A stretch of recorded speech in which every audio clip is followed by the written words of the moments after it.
ରାଜାଙ୍କ ଘରେ ନୀଳ ରଙ୍ଗର ପିଲାଟିଏ ଥିଲା। ଏହା ଅତି ସୁନ୍ଦର ଦେଖାଯାଉଥିଲା। ସୁତନ୍ଦ୍ରା ରାଜା ତାକୁ କେବଳ ଅତିଥିମାନଙ୍କୁ ଦେଖାଇବା ପାଇଁ ରଖିଥିଲେ। ଏହା ରାଜାଙ୍କର ସତେ ଯେମିତି ଅମୂଲ୍ୟ ସମ୍ପତ୍ତି ଭାବରେ ଗଣା ଯାଉଥିଲା। ଏହାକୁ ଜଗିବା ପାଇଁ ସିପାହୀ ନିଯୁକ୍ତ ହୋଇଥିଲା ବେଳେ ରାଜକର୍ମଚାରୀମାନେ ଯତ୍ନ ନେବାରେ ବି ହେଳା କରୁନଥାନ୍ତି। ଥରେ ରାଜା ଅନ୍ୟ ଦେଶ ଜୟ କରି ବାହାରିଲେ। କିଛି ଦିନ ପରେ ବିଜୟୀ ହୋଇ ବି ଫେରି ଆସିଲେ। ରାଜଉଆସରେ ଆନନ୍ଦ ଉଲ୍ଲାସ ଖେଳିଗଲା। ବିଜୟ ଭେରି ବାଜି ଉଠିଲା। ରାଜପ୍ରସାଦରେ କୋଳାହଳ ଯୋଗୁଁ ସମସ୍ତେ ପିଆଲା କଥା ଭୁଲିଗଲେ। ଫଳରେ ପିଆଲାଟି ଅସାବଧାନତା ବଶତଃ ତଳେ ପଡ଼ି ଖଣ୍ଡ ଖଣ୍ଡ ହୋଇ ଭାଙ୍ଗିଗଲା। ଏକଥା ଶୁଣି ରାଜା ରାଗରେ ଜଳିଗଲେ। ହେଲେ ସେଭଳି ପିଆଲା ମିଳିବ କେଉଁଠୁ? କାର୍ଯ୍ୟରେ ଅବହେଳା କରିଥିବା କର୍ମଚାରୀଙ୍କୁ ମୃତ୍ୟୁ ଦେବାକୁ ବାହାରିଲେ। ମାତ୍ର ମନରେ ଚିନ୍ତା କଲେ, ମୃତ୍ୟୁଦଣ୍ଡ ଦେଇଦେଲେ କ'ଣ ପିଆଲା ମିଳିଯିବ କି? ଆଉ କିଏ ଜାଣି ଶୁଣି ତ ଏହାକୁ ଭାଙ୍ଗି ନାହିଁ। ଏଭଳି କଥା ମନରେ ଚିନ୍ତା କରି ରାଜା ସେହି କର୍ମଚାରୀମାନଙ୍କୁ ଦଣ୍ଡମୁକ୍ତ କରିଦେଲେ। ମାତ୍ର ନୂଆ ପିଆଲା କିପରି ତିଆରି ହେବ ସେହି କଥାରେ ରହିଲେ। ରାଜ୍ୟରୁ ବଛା ବଛା କାରିଗର ଡକାଇଲେ। ପ୍ରଥମେ କଥା ଉଠିଲା ଏହାକୁ ତିଆରି କରିବା ପରିବର୍ତ୍ତେ ପୁରୁଣାଟିକୁ ଯୋଡ଼ିବା ପାଇଁ ପ୍ରୟାସ ଜାରି ରହୁ। ହେଲେ ଏହି କାମ କେହି କରିପାରିବେ ନାହିଁ ବୋଲି ଶିଳ୍ପୀମାନେ ସେମାନଙ୍କର ଅସାମର୍ଥ୍ୟ ଜଣାଇ ନୀରବ ରହିଲେ। ଶେଷରେ ଜଣେ କାରିଗର ଏହି କାର୍ଯ୍ୟ କରିବା ପାଇଁ ରାଜି ହୋଇଗଲା। ସେ ମନେ ମନେ ଭାବିଲା, ରାଜା ଯାହା ବୁଝିଥିବେ ସେଇଆ।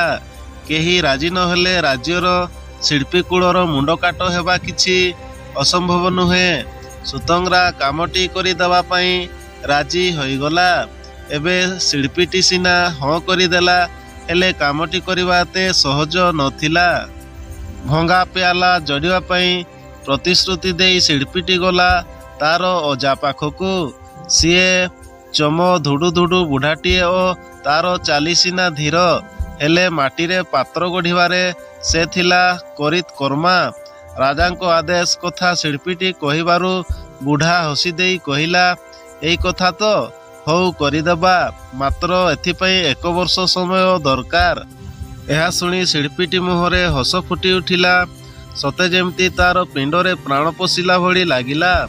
ମନେ ମନେ ଭାବିଲା, ଯାହା ହେଉ ଶିଳ୍ପୀକୁଳ ବଞ୍ଚିଗଲେ।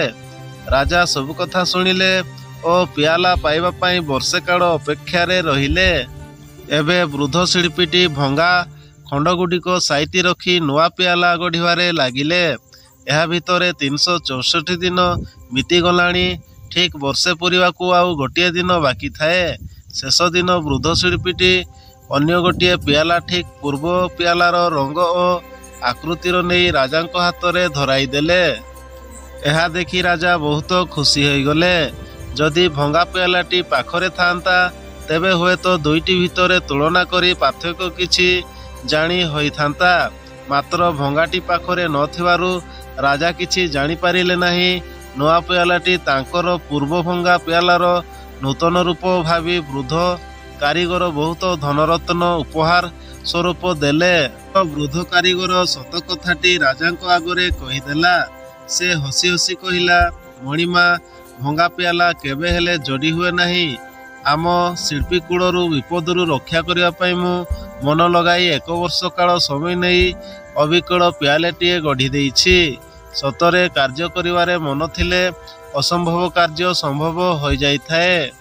ବନ୍ଧୁଗଣ, କାହାଣୀଟି ଯଦି ଭଲ ଲାଗିଲା, ଲାଇକ୍ ସବସ୍କ୍ରାଇବ୍ କରି ବେଲ୍ ଆଇକନ୍କୁ ନିଶ୍ଚୟ ଦବାଇବେ।